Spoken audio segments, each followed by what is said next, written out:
Una es que nos volvemos internacionales, tenemos un invitado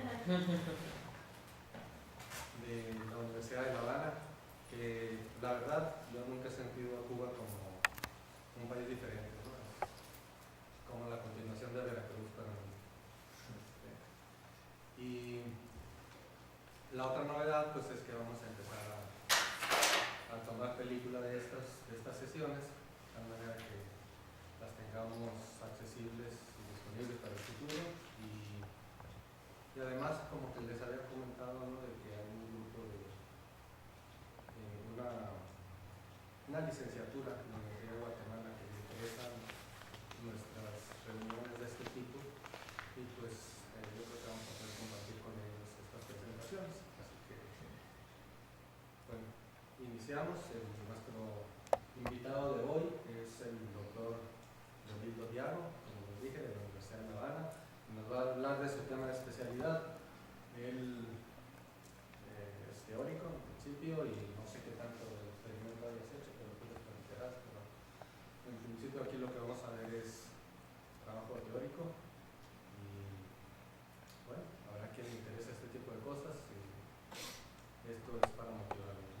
Entonces adelante, doctor Leonildo Diago.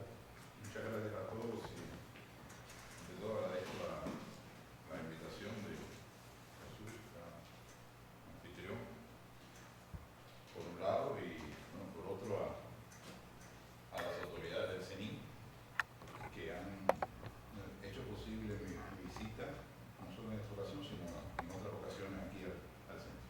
Bueno, a todos ustedes también por estar presentes. Desde el punto de vista experimental, creo que mis betas experimentales están en algunos trabajos domésticos que hago en casa, porque ya en la academia es básicamente física teórica. Esa es mi filiación profesional, la Facultad de Física de la Universidad de La Habana. Y básicamente de los tópicos que quisiera comentarles son estos que están apareciendo acá, que están relacionados con las líneas de investigación a las cuales me he dedicado en los últimos años. Entonces, básicamente, lo que estaré haciendo es darles un recuento, una panorámica de estos tópicos de investigación. Algunos de ellos, fundamentalmente los dos últimos, son los que están relacionados con los temas relacionados con la manipulación de la esfínter, que creo que es algo inherente a la misión de este centro y que me vincula en cierta medida con él. De esta suerte, digamos, en este aspecto relacionado con la dinámica de anillos, hilos cuánticos, el grafeno y el transporte cuántico de partículas masivas y no masivas en estas estructuras, es uno de los aspectos que brevemente les estaré comentando durante esta parte. Entremos en materia, algunos de los aspectos inherentes. Los sistemas semiconductores de dimensionalidad reducida, de manera general, son sistemas que tienen un conjunto importante de aportaciones. Esas aportaciones, pues ahí más o menos de alguna manera pictórica las he incluido. Ahí pueden ver ustedes relacionado lo que es inherente a las comunicaciones, los sensores, por otro lado, la transportación, los usos en medicina, inherente a estos tres grupos grandes de temáticas, la ciencia material, la física del dispositivo y las teorías de sistemas. Y esas líneas de investigación en mis trabajos están relacionadas con estos aspectos que les estaré mostrando brevemente acá. Jesús, me prestaría el otro contador porque este creo que está ya con la curvatura del espacio, no sé. Ya no llega a la pantalla. Y les decía que el conjunto de aplicaciones de los sistemas de dimensionalidad reducida es extremadamente fascinante. Aquí, brevemente, un recuento de mis líneas de investigación. Hay una de ellas que está asociada a problemas no lineales de la búsqueda de autovalores en los cursos de pregrado, donde ustedes empiecen a trabajar, por ejemplo, problemas de física cuántica, mecánica cuántica, pues ahí van a trabajar problemas de autovalores en que el autovalor está a la potencia 1, que es lo que clásicamente se trabaja en los cursos de pregrado. Pero existen problemas en que esos autovalores están a otras potencias y están relacionados ellos con problemas ingenieriles. Hay una línea que desarrollo, ahí más o menos podrán ver el número de colaboradores en estas cajitas, o de estudiantes de maestría, postdoc, en esas líneas. Hay otra en la que trabajo dinámicas de paquetes de onda, de electrones y de huecos. En este caso voy a usar esta simbología para los electrones y los huecos respectivamente, con interacción spin-órbita. He utilizado unos acrónimos para ir abreviando el modo de presentar. La dispersión de paquetes, en este caso de huecos, en sistemas cuasi unidimensionales. Aquí el acrónimo QWW viene por Quantum Wireless, serían hilos cuánticos, sistemas cuasi unidimensionales. Otra línea de investigación está relacionada con las aplicaciones de la teoría de control, que viene básicamente del uso de una teoría importante de las matemáticas para problemas de control, fundamentalmente en procesos ingenieriles. Y al parecer es posible utilizar esa teoría aplicada al transporte cuántico con la idea de controlar los procesos de transporte. Esa es otra línea de trabajo. Hay una línea de trabajo que está relacionada con eventos anómalos de la conductancia. Anómalos aquí en el sentido de que no se adhieren correctamente a lo que uno esperaría, o sea, son fenómenos contraintuitivos que ocurren en el transporte de partículas. Voy a estar interesado en estos trabajos desde hace un buen tiempo. Básicamente fui formado en uno de los aspectos en el estudio de estos eventos. El transporte e interferencia de spins en estructuras como los nanoanillos QR aquí por quantum rings, anillos cuánticos. Y finalmente, algo que más reciente he comenzado ha sido el transporte y la dinámica de spins en el grafeno, R aquí por grafeno. Entonces, esto sería más o menos una panorámica de las líneas de investigación y el conjunto de estudiantes o colaboradores en esas líneas, aproximadamente.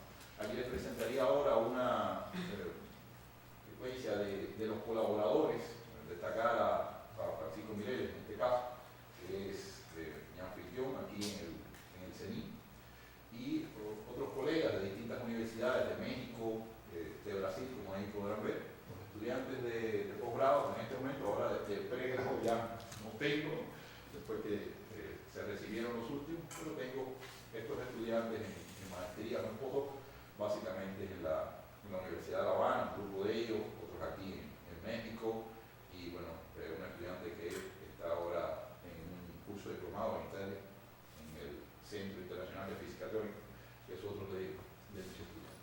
Hablemos brevemente del problema de las simetrías discretas de los sistemas multibandas, que es uno de los problemas que describí. Ahí el problema es relacionado con las propiedades de simetría y de inversión temporal asociado al formalismo de las matrices de transferencia. Resulta que en un momento pudimos encontrar una manera de describir las propiedades de simetría de los sistemas en el lenguaje de las matrices. Y de esa suerte salió todo un formalismo para describir propiedades básicas de los sistemas. Por ejemplo, la conservación del flujo de partículas o de cargas se puede escribir así en el lenguaje del formalismo de la matriz de transferencia, donde básicamente una de esas matrices que transfiere una propiedad o magnitud física asociada a una fenomenología satisface una identidad como esta. Estas matrices están embebidas en un producto contraído de matrices de Pauli, casi siempre aparecen, ¿no? Sigma-Y generalizadas en esas matrices. Luego, si usted quiere comprobar propiedades como conservación de flujo, simetría de inversión temporal, paridad, etc., resulta que es posible hacerlo también en el lenguaje de las matrices de transferencia. Y de manera gráfica, esas propiedades se pueden llevar a un gráfico para poder seguir el proceso. En casos en que las matrices sean de 4 por 4, entonces resulta que en estas formas de escribir hay un número cuando usted suma los elementos de una matriz en una comprobación, como que sería, si esto se satisface, si usted esta expresión a la derecha la pasa a la izquierda, pues la resta de los términos que quedan a la izquierda debe dar una matriz nula. Entonces, esa matriz nula usted puede comprobar si es verdad que el proceso que está estudiando conserva el flujo o da carga. Pues bien, lo que resulta de esa recta es, si eso es una matriz de cero, de verdad, cuando usted se la adiciona a una matriz donde tiene todos los elementos el número 1, pues eso debe dar lo más cerquita posible a 1, ¿no? Si la matriz que sumó es de ceros. Entonces, si es una matriz de una dimensión 8 por 8, la suma de todos esos números es 64. Entonces, un numerito mágico, en este caso, si se cumple esta propiedad en matrices de 8 por 8, es 64. Entonces, ese 64 está en este eje. Y aquí hay una magnitud física, la cantidad de movimiento, y aquí la energía. Entonces, si en el rango que usted está investigando para una magnitud física como es la cantidad de movimiento y las energías en ese rango, el problema conserva flujo, pues entonces esto debe estar en una caja que no sea mayor que 64. De esa manera usted puede, de manera paralela, ir controlando un cálculo en el que una propiedad física la va comprobando alternativamente para ver si principios generales o propiedades de simetría se preservan. Eso es lo relacionado con este aspecto. En el caso de los problemas no lineales, la situación viene en la investigación de la que les estoy mencionando por el hecho de la pérdida de unitalidad, que es esta parte que estoy mostrándole aquí en algunos procesos. Esta es una gráfica de unos autores en el cual la magnitud que está aquí es la probabilidad de transmisión. Esa es una magnitud física que satisface una regla estadística. La transmisión más la reflexión es igual a la unidad. Entonces, si esto es así, no debería esta curva ser mayor que 1. Pues resulta que en algunos problemas ocurre que se pierde unitariedad en el proceso.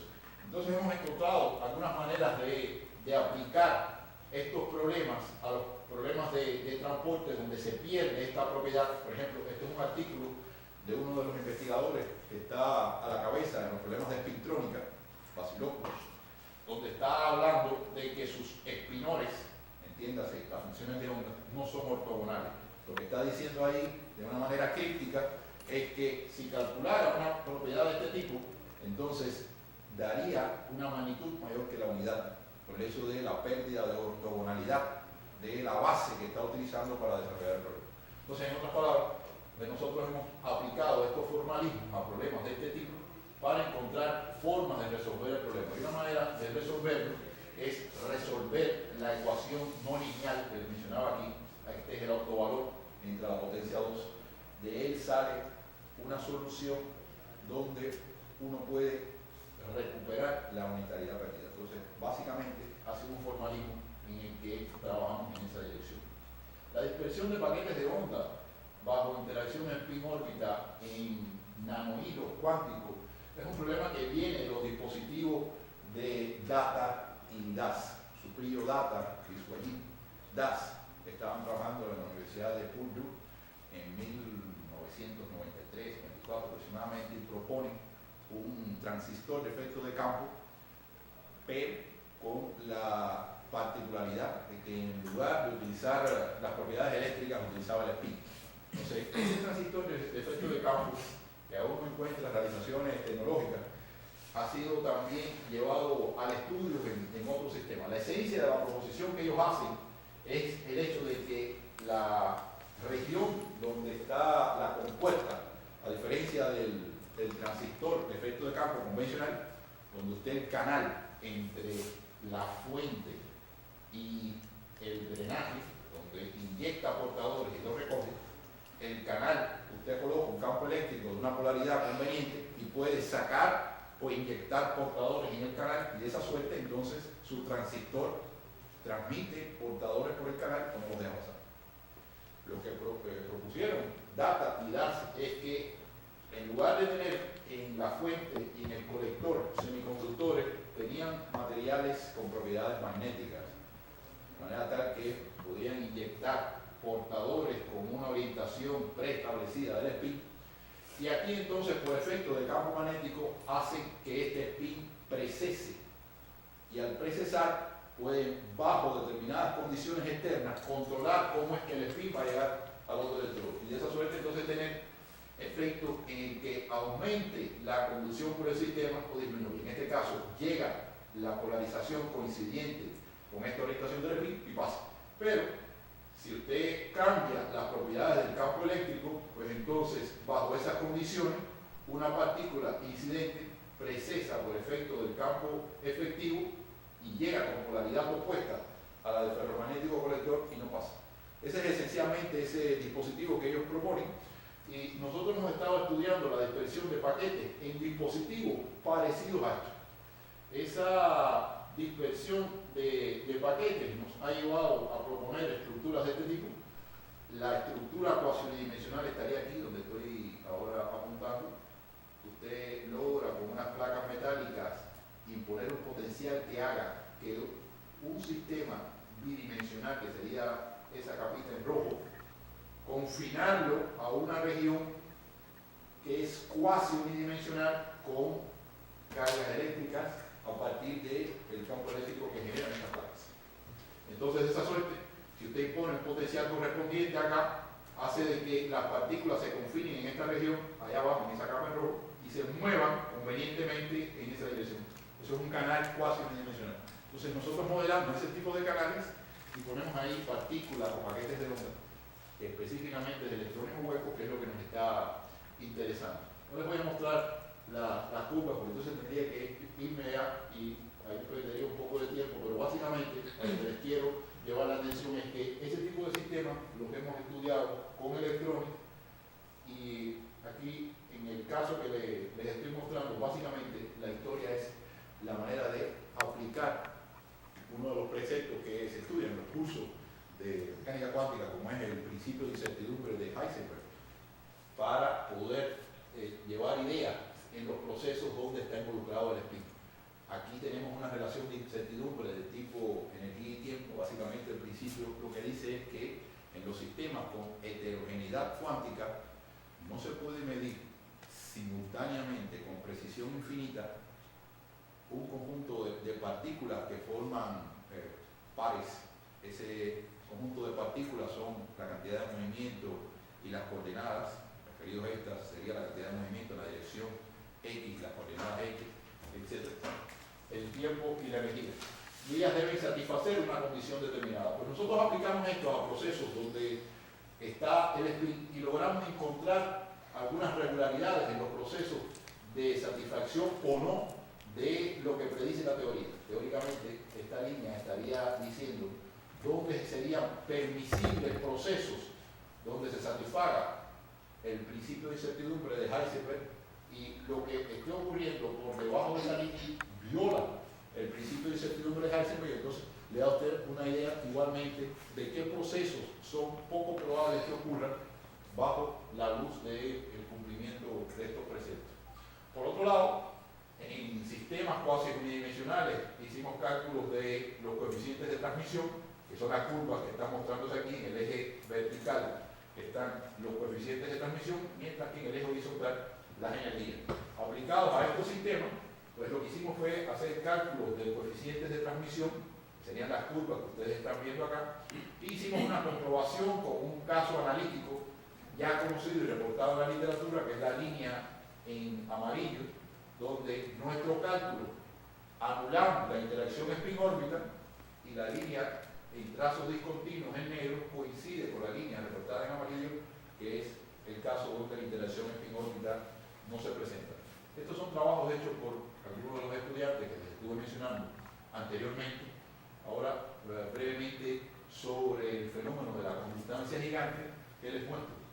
Hay un estudio precedente relacionado a problemas de máxima tramitancia. Los especialistas buscan condiciones sobre las bases de máximo uso de las propiedades de un sistema. Ahí va los fenómenos de conductancia gigante. ¿A dónde va el asunto? Si usted logra que un sistema bajo determinadas condiciones transmita casi todas las partículas que inciden, esto es, que tenga transmisión perfecta, pues usted tendrá buenas condiciones desde el punto de vista de usar ese tipo de sistemas bajo las condiciones que dice para determinados dispositivos. Esas anomalías son perseguidas por los investigadores y los diseñadores para posibles aplicaciones. Nosotros estuvimos investigando las condiciones de conductancia gigante. G viene de conductancia, y esa conductancia gigante es lo que está representando estas curvas. Serían valores muy grandes de la conductancia, esto es, la transmisión, bajo determinadas magnitudes, en determinado rango de ellas. Otro de los eventos anómalos fue predicho en 1966 por Hartmann y se conoce como la paradoja de Hartmann, y es lo relativo a que en este gráfico, en este eje, está el tiempo de transmisión de una partícula cuando atraviesa un potencial dispersor. Aquí está el número de onda y aquí está el ancho de la barrera. Hartmann teóricamente predice en 1962 un evento paradójico, y es que cuando usted deja que una partícula atraviese un potencial dispersor, aumenta el ancho del potencial dispersor. ¿Y qué es lo que uno debía esperar? Que el tiempo disminuya, se quede igual o aumente si hago más ancho la región por donde tiene que atravesar la partícula. Uno intuitivamente quisiera esperar de que el tiempo sea cada vez mayor, ¿verdad? Si la distancia que tiene que recorrer la partícula es más grande, solamente por eso. Sin embargo, Hartmann predice, y los experimentos lo apoyaron después, que cuando bajo determinadas condiciones del flujo incidente usted aumente el ancho de la barrera, que es lo que está ocurriendo en este eje, el tiempo, que son estas curvas, llega a un momento que se hace autónomo. Esto es, no crece más. Hay una región donde el tiempo crece, este rango acá, pero llega un valor en que el tiempo se hace autónomo del ancho. Y ese es el preludio de otros eventos anómalos, como es la superluminidad, que también es algo exótico en los fenómenos de transporte. Esta paradoja de Hartmann ha sido estudiada en la literatura y encontrada para fotones, fonones, y nosotros por primera vez la reportamos para web. Las conductancias gigantes son estas curvas. Estoy mostrándolas acá, aisladas, en regiones determinadas donde satisface una regularidad que se cumple en determinadas condiciones. Otros eventos anómalos son estas oscilaciones que se producen en los tiempos de transmisión. Lo que está abajo es el efecto Hartmann. Usted crece el ancho de la barrera y el tiempo se vuelve autónomo. Hay una región donde hay un crecimiento del tiempo hasta que se vuelve autónomo.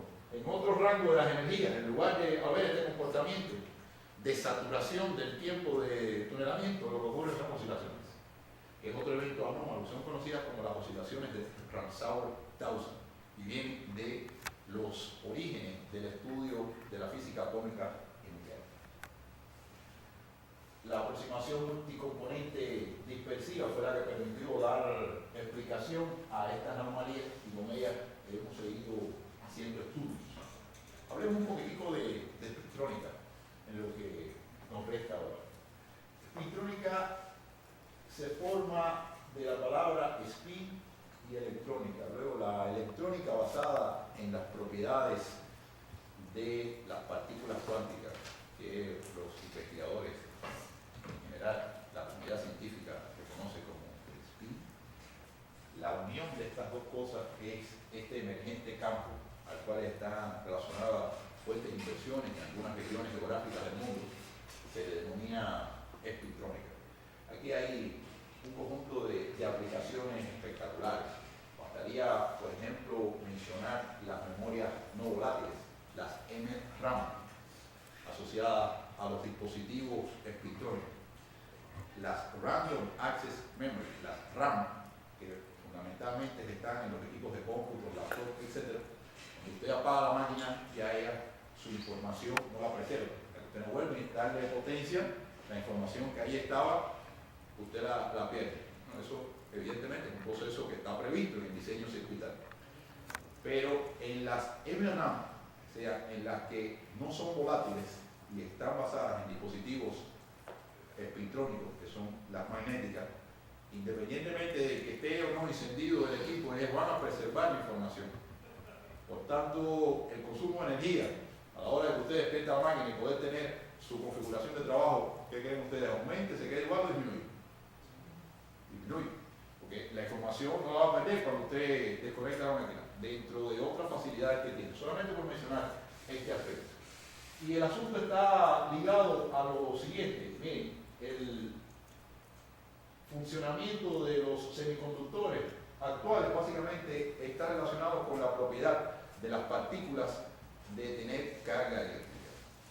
Pero hay otra propiedad de estas partículas que está asociada al grado de libertad intrínseco, que es el que se le llama spin, que esquemáticamente, haciendo una salvedad y con fines académicos, porque es lo que interpreto que es la esencia de este encuentro, se puede representar como si fuera la rotación de una esferita, ¿no? Las partículas no son esferitas, estrictamente hablando, pero desde el punto de vista de la explicación vale seguir utilizando ese recurso.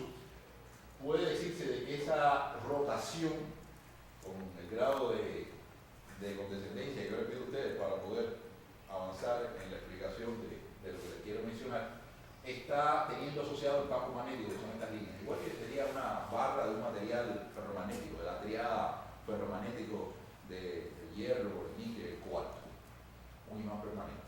Ese campo magnético asociado, los científicos lo representan como un vector. Y dicen entonces de que si esa esferita rota hacia la derecha, teniendo en cuenta la orientación respecto de mí, pues entonces el vector se representa así. Y si rota en el otro sentido, entonces el vector se representa de otra manera. Ese es el spin. Un grado de libertad intrínseco que tienen esas partículas. Que pudiéramos representárnoslo como la rotación, por el hecho de que las unidades del spin son similares a las unidades de la cantidad de movimiento angular. Entonces uno quisiera representárselo como una rotación, pero exactamente no es eso. Pero siguiendo en esa analogía, entonces, si usted lograra esta propiedad, utilizarla para depositar información, como mismo hace eso para depositar información en la carga eléctrica, y es así como funcionan los teléfonos celulares, esto que tienen en la mano, las laptops, las computadoras, los equipos de filmación, por el cual están dejando registro de este encuentro. Si en lugar de hacer eso con la carga eléctrica, usted lo hace con el spin, el número de posibilidades que aparecen para poder depositar y transportar la información cambia espectacularmente. Y ese es el punto que hace interesante la espintrónica. Por ejemplo, aquí yo estoy representando un canal donde hay partículas, observe de que hay esferitas de distintos colores. Eso estaría diciendo de que en condiciones normales, donde usted está utilizando ese flujo de partículas en los cables de alimentación de la iluminación de este salón, por ejemplo, el spin está distribuido aleatoriamente y no hay ninguna configuración que tenga ventaja única y fundamental en esa distribución. Entonces usted dice que en la suma el spin es igual a 0, porque la distribución es aleatoria y usted va a esperar que estadísticamente haya spins orientados en un sentido y en el opuesto, en cualquiera de las direcciones posibles. ¿Me siguen hasta ahí? Entonces en ese contexto usted no puede utilizar esa propiedad. Pero si usted polariza ese flujo, entonces ahora todas las esferitas están de color verde, usted puede controlar el flujo de partículas. Si pone aquí una compuesta con la flecha hacia abajo, aunque no se ve bien por la resolución, teniendo en cuenta de que las que están en verde, la flechita está hacia arriba, entonces no pasan para acá. Y esto sería una compuesta. De esa manera usted logra manipular el spin. Ya no solo polarizarlo, sino también manipularlo. Y de eso van todas las posibles aplicaciones y prestaciones que tienen los dispositivos espintrónicos. Otro de los aspectos que quisiera destacarles aquí sería brevemente el estado del arte. La electrónica moderna tiene 3 aspectos importantes. Uno de ellos está asociado a las funciones lógicas de los dispositivos electrónicos, sea cual sea el dispositivo electrónico del que estemos hablando, las funciones de comunicación y la de almacenamiento. Por aspectos, digamos, relacionados como se fueron conformando las investigaciones